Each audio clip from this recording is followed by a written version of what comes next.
तत्पुरुषाय विद्महे महादेवाय धीमहि तन्नो रुद्रा प्रचोदयात्.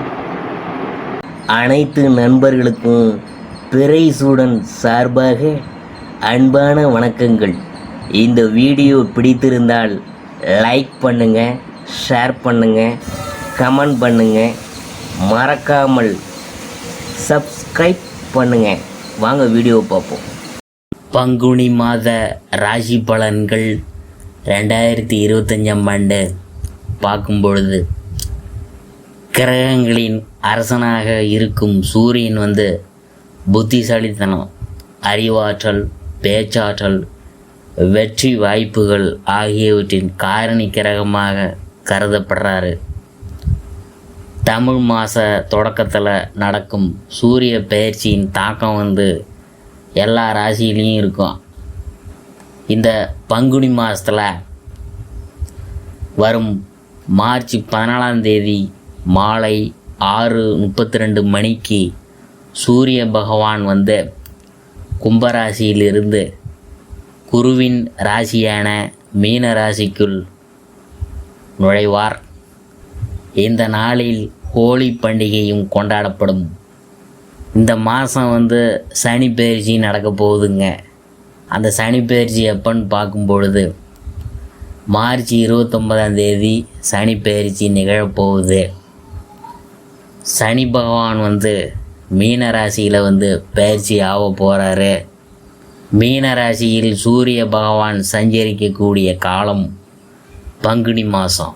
பங்குனி மாதத்தில் நடக்கும் முக்கிய கிரக சேர்க்கை என்னன்னு பார்க்கும் பொழுது, மீன ராசியில் சூரியன், ராகு, சுக்கிரன், புதன் கிரகங்களோட மார்ச் 29ஆம் தேதி சந்திரன் சனி பெயர்ச்சிகள் 6 கிரகங்களின் சேர்க்கையும் நடக்க போகுதுங்க. இது 30 ஆண்டுகளுக்கு பிற்பாடு மீன ராசியில் சூரியன் மற்றும் சனியின் சேர்க்கை நடக்க இருக்குது. பங்குனி மாத ராசி பலன்கள் 2025 ஆண்டு தனுசு ராசியை பற்றி நாம் பார்க்க போகிறோம். தனுசு ராசி அன்பர்களே, இந்த பங்குனி மாதத்தில் உங்களது ராசிக்கு ராஜயோகாதிபதியுமான சூரியன் ராசிநாதனின் மறுவீடான மீன ராசியில் கேந்திரமாக 6க்கு உடையவருடன் இணைந்திருக்கிறார். 6ஆம் அதிபதியான சுக்கிரன் உச்சம் பெற்ற நிலையில் இருக்கிறார். இதனால் எதிர்ப்பு விஷயங்கள் எங்கிருந்து தான் முளைக்கிறது உங்களுக்கு என தெரியாமலேயே நகரலாம். நீங்கள் வைத்திருக்கின்ற எதிர்கால உயர்வுக்கான திட்டங்கள், நினைப்புகளில் 25% தாமதமான இடையூறுகள் குறுக்கிட்டாலும் எதிர்பார்த்த மாதிரி அனைத்து நன்மையான விஷயங்களுமே வெகு பிரமாதமாக நிறைவேறும். ராகு, கேது கிரகங்கள் சற்று சரியில்லாத அமைப்பால் மட்டும் கொஞ்சம் மன சஞ்சலத்தில் நடைபோட்டு வரீங்க. இந்த நிலைமை இந்த மாதம் தொடங்கி 4வது தினத்திலிருந்து மாறப்போகுது. பூர்வீக சொத்து சார்ந்த பிரச்சனையில் உள்ளவங்களுக்கு ராசிக்கு யோகாதிபதியுமான செவ்வாய் கிரகத்தினால ஜீவனஸ்தானத்தில் அமர்ந்திருக்கின்ற ஏது கிரகத்தால் நிம்மதியான மாற்றங்கள் ஏற்படும். இல்லத்திற்குள் லட்சுமி கடாட்சம் உயரும். திடீர் பரிசு பண ஆதாயங்கள் கைக்கு வரும். 3ஆம் நபருடன் போட்டி, பகை கருத்து வேறுபாடு தீரும். கோர்ட், காவல்துறை வழக்கு பிரச்சனை முடிவுக்கு வரும். தொழில், வியாபாரம், நிர்வாக விஷயங்களில் உயர்வுகள் உண்டு. உத்தியோகம், பணி, பதவி விஷயங்களில் மூலம் நட்சத்திரக்காரங்க சந்தித்து வருகின்ற இடையூறுகள், அரசு வகை கெடுபிடிகள் அனைத்தும் தீரும். இளைஞர்கள் இருசக்கர வாகன கூட்டு பயணங்களை தவிர்க்க வேணும். இளம் இருபாலருக்கும் திருமணம் நிறைவேறும். புத்திர பாக்கிய கவலையில் மருத்துவ விரயத்தில் உள்ள இளம் தம்பதியருக்கு மகிழ்ச்சி, இனிமை ஏற்படும். இந்த மாதம் வியாழக்கிழமை, செவ்வாய் மற்றும் ஞாயிற்றுக்கிழமைகளில் இந்த மாதம் 1, 5, 7, 8, 9, 13, 14, 16, 23, 27வது தினங்களிலும் உங்களுக்கான மன திருப்தி ஒவ்வொரு விஷயத்திலும் ஏற்படும். இழந்த அடமானத்தில் உள்ள பொன் பொருளையெல்லாம் மீட்டெடுப்பீங்க. அடுத்தது பெண்களை பற்றி நாம் பார்க்க போகிறோம்.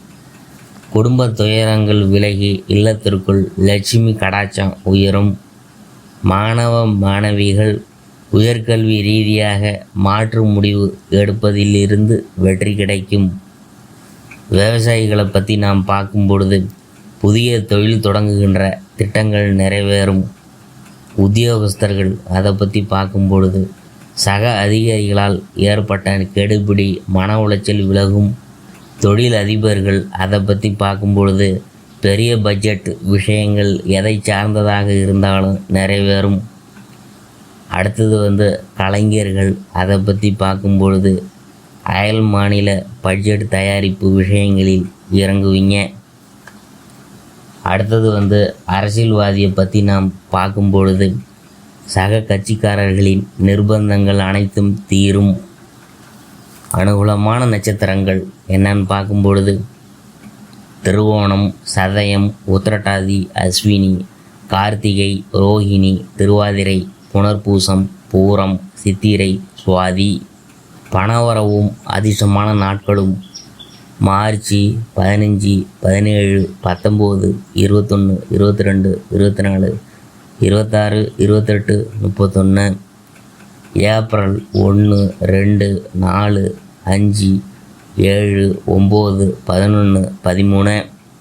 தனுசு ராசியில் பிறந்தவங்களுக்கு இந்த மாதம் நீங்கள் கவனமாக இருக்க வேண்டிய மாதமாக இருக்க போகுது. தேவையற்ற பயணங்களை தவிர்த்து கொள்வது உசிதமானது. கணவன் மனைவிக்கிடையே அனுசரித்து போகிறது உத்தமம். தொழில் மற்றும் வியாபாரத்தில் இருந்து வந்த மந்த நிலை மாறும். உத்தியோகத்தில் உள்ளவங்களுக்கு மேல் அதிகாரிகள்கிட்ட இணக்கம் தேவை. முன்பின் தெரியாதவர்களின் அறிமுகம் தவிர்ப்பது நல்லது. பெரிய மனிதர்களுடைய ஆதரவை பெறுவீங்க. நண்பர்களின் உதவிக்கரம் கிடைக்க வேண்டிய நேரத்தில் கிடைத்து ஆச்சரியப்படுத்தும். மாணவர்கள் தேவையற்ற பொழுதுபோக்குகளை தவிர்த்து படிப்பில் கவனம் செலுத்துவது நல்லது. ஆரோக்கியம்லாம் மேம்படும். துர்க்கைக்கு விளக்கு ஏற்றுவது நல்லது. அடுத்தது பரிகாரம் என்னன்னு பார்க்கும் பொழுது இந்த மாத பிரதி வெள்ளிக்கிழமையில் ஸ்ரீ நடராஜருக்கு அபிஷேக ஆராதனை செய்து பிரார்த்திக்கணும். நவகிரகங்களில் ஸ்ரீ சூரியனையும் ஸ்ரீ ராகுவையும் வழிபடுங்க. உங்களுக்கு நல்லது நடக்கும்.